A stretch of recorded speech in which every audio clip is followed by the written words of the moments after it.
희망과 꿈. 1. 알아봅시다.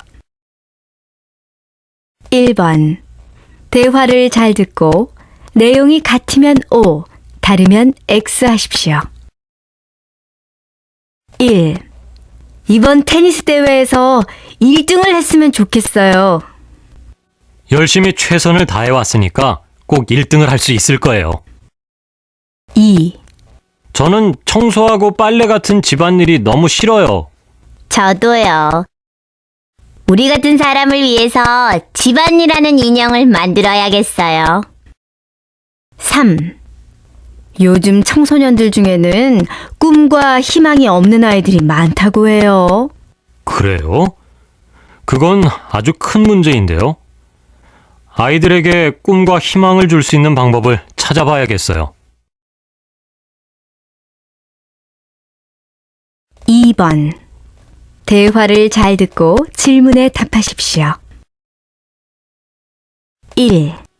흐엉 씨가 다니는 한국 회사가 무역 회사니까 사장님이 베트남어를 잘하시겠어요. 아니에요. 베트남어를 전혀 못하세요. 초등학교만 나왔다고 들었어요.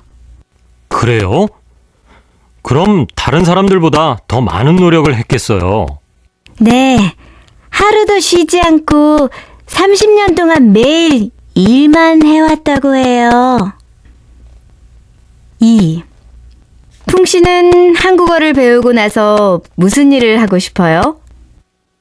저는 한국에서 살아가는 베트남 사람들을 위해서 일하고 싶어요. 그래요? 그럼 변호사나 통역사가 되고 싶은 거예요? 그것도 좋지만 한국어와 한국 문화를 가르쳐주는 선생님이 되고 싶어요.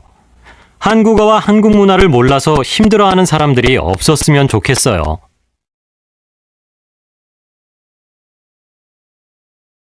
3번. 대화를 잘 듣고 질문에 답하십시오. 여러분, 혹시 키즈시티라는 말을 들어보셨습니까? 어린이의 도시라고도 하는데요. 여기는 뭘 하는 곳일까요? 김재석 기자 나오십시오. 네, 김재석 기자입니다. 어린이의 도시는 지금 여러분이 보시는 것처럼 어린이들이 각종 직업을 직접 체험하고 즐겁게 놀 수 있는 공원을 말합니다. 아, 그럼 이 공원에서는 어린이들이 어른처럼 직업을 갖고 역할놀이를 한다는 말씀이십니까? 네, 그렇습니다. 이곳은 앞으로 80에서 90개 정도의 직장과 직업들을 소개해 줄 예정입니다. 이 시설들은 어린이들의 눈높이에 맞춰 실제 크기의 3분의 2로 만든 것이 특징입니다. 재미있게 놀면서 여러 가지 직업을 체험할 수 있어서 아이들이 아주 좋아하겠군요. 네, 하지만 그냥 노는 것이 아닙니다. 역할놀이를 통해서 여러 가지 직업을 경험하기 때문에 자신의 꿈과 희망을 구체적으로 키워갈 수 있습니다. 또한 서로 역할을 맡은 어린이는 사회 속에서 자신의 의미를 찾고 자신의 역할에 최선을 다해야겠다는 생각을 하게 되어 협동성도 기를 수 있습니다. 네, 아주 좋은 체험 공원인 것 같습니다. 요즘 꿈이 없는 청소년들이 늘고 있다는 얘기를 많이 듣는데 이러한 체험 공원이 많이 생겨 어린이 스스로 꿈과 희망을 많이 키워갔으면 좋겠습니다. 좋은 정보 고맙습니다. 2. 들어봅시다. 2번. 내용을 잘 듣고 질문에 답하십시오.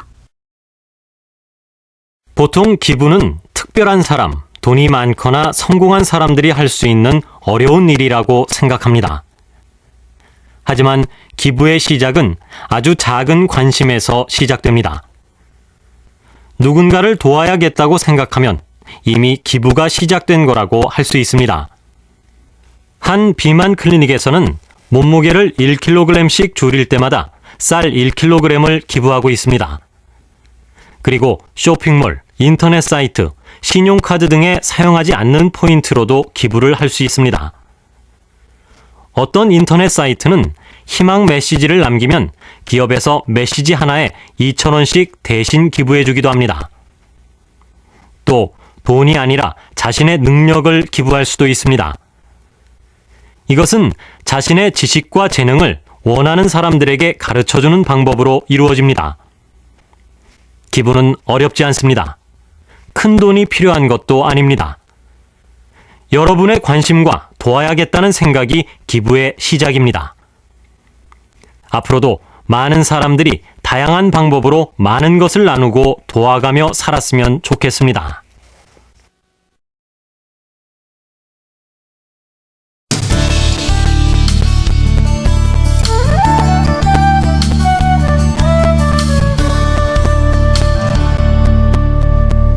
(14과) 영화와 드라마. 1. 알아봅시다. 1번. 대화를 잘 듣고 내용이 같으면 O, 다르면 X 하십시오. 1. 사랑 3회 거로 2장 주세요. 죄송합니다. 사랑 3회표는 모두 매진되었는데요. 2. 이 영화 재미있을 것 같은데 혹시 봤어? 지난 주말에 봤어. 정말 오싹하던데. 3. 우리 이 영화 볼까? 지난번에 같이 영화 볼 때 예고편을 하는 거 봤지? 봤어. 재미있을 것 같던데. 언제 볼까? 2번. 대화를 잘 듣고 질문에 답하십시오. 1. 흐엉 씨, 시간 있으면 같이 영화 보러 갈래요? 친구가 영화표를 2장 줬거든요. 무슨 영화표인데요? 흐엉 씨가 좋아하는 이준기가 나오는 영화예요. 같이 보러 가요. 2. 이번에 출연하신 영화의 줄거리를 간단히 이야기해 주시죠. 병에 걸려 죽어가는 남자와 그 남자를 끝까지 포기하지 않는 여자의 마음 따뜻한 사랑 이야기입니다. 이번 영화를 찍기 위해 살을 20kg이나 빼셨다고 들었습니다. 힘들지 않으셨습니까? 물론 힘들었죠. 하지만 제가 맡은 역할이 병에 걸려 죽어가는 환자 역할이니까 실감나는 연기를 위해서는 당연히 살을 빼야 한다고 생각했습니다. 3번. 대화를 잘 듣고 질문에 답하십시오. 선생님, 한국어 공부를 재미있게 하는 방법이 없을까요? 한국 영화를 보면서 공부하는 게 어때요? 아, 그거 좋은 방법이군요. 그런데 어떤 영화를 봐야 하죠? 먼저 옛날을 배경으로 하는 영화보다는 요즘 이야기가 좋아요. 그리고 보통 사람들의 일상생활이 나오는 영화가 공부에 도움이 될 거예요. 한국 사람들이 자주 쓰는 말을 배울 수 있으니까요. 또 너무 어려운 내용보다는 자기 수준에 맞는 쉬운 영화가 좋고요. 그런데 사투리가 많이 나오는 영화는 좋지 않아요.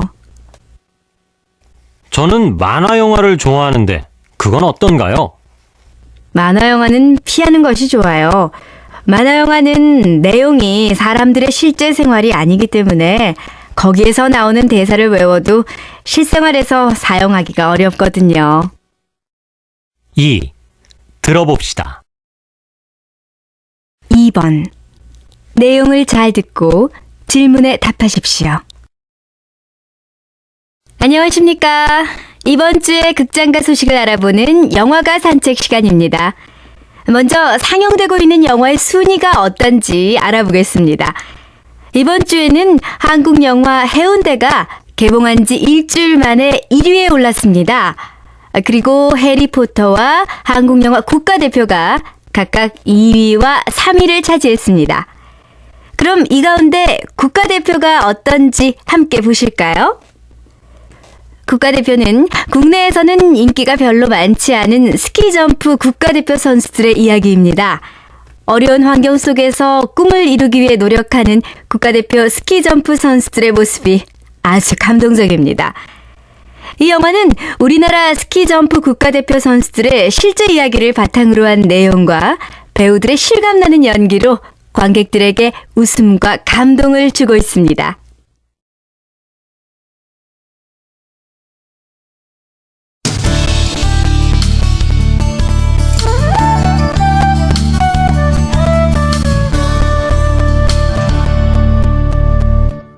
35과 예절. 1. 알아봅시다. 1번. 대화를 잘 듣고 내용이 같으면 O, 다르면 X 하십시오. 1. 커피는 밖에서 드세요. 랩실에는 음식물을 갖고 들어오면 안 돼요. 죄송합니다. 지금 막 나가려던 참이었어요. 2. 시험 볼 때 휴대전화를 갖고 들어오면 안 돼요. 네, 알아요. 선생님께 전화를 맡기려던 참이에요. 3. 여기에서 학생증을 만들 수 있습니까? 네. 그런데 저기 있는 번호표를 뽑지 않으면 안 돼요. 알고 있습니다. 지금 번호표를 뽑으려던 참이었어요. 2번. 대화를 잘 듣고 내용이 같으면 O, 다르면 X 하십시오. 1. 또한 씨, 여기에요.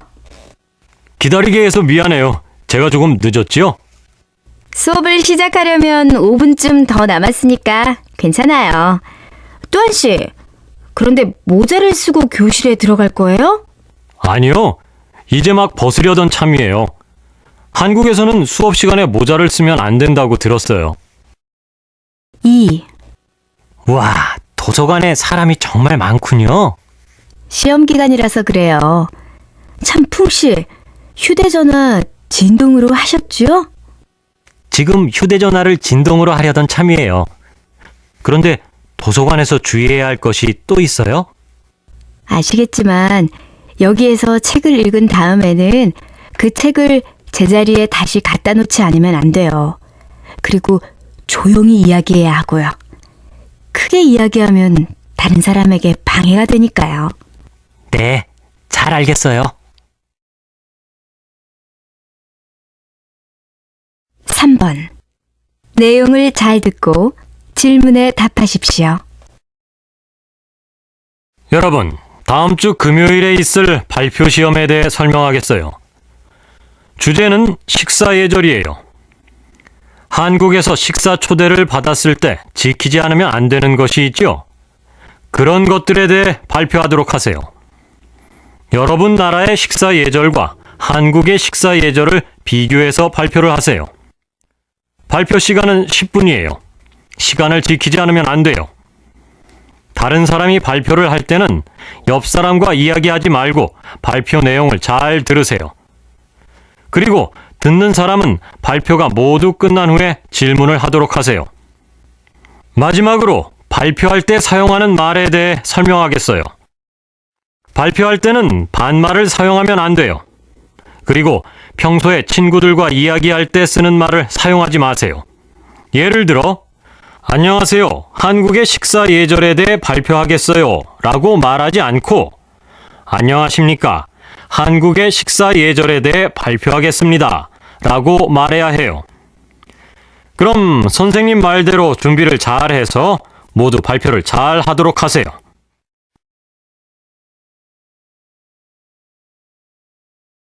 2. 들어봅시다. 2번.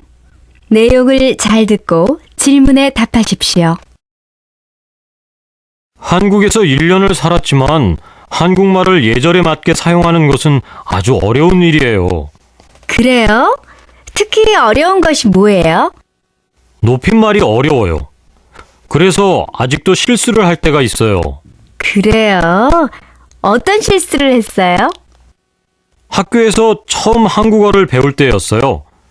선생님의 말씀을 잘 알아들을 수 없어서 선생님께 쓰세요라고 말하니까 선생님께서 아주 당황해 하시면서 그럴 때는 써주세요라고 말해야 한다고 하셨어요. 그렇군요. 선생님께 명령하는 것처럼 말을 하면 안 되지요. 그리고 얼마 전에는 높임말을 열심히 공부한 후에 아는 형에게 진지 드셨어요? 하고 물어본 적이 있어요. 그 형이 뭐라고 했어요? 그 형은 한참을 웃고 난 후에 진지 드셨어요? 라는 말은 나이 많은 어른께 사용하는 말이고 자기에게는 식사하셨어요? 라고 말해도 된다고 했어요. 그 말을 듣고 너무 창피했어요. 괜찮아요. 한국어의 높임말이 어렵지만 계속 열심히 하면 언젠가 잘하게 될 거예요.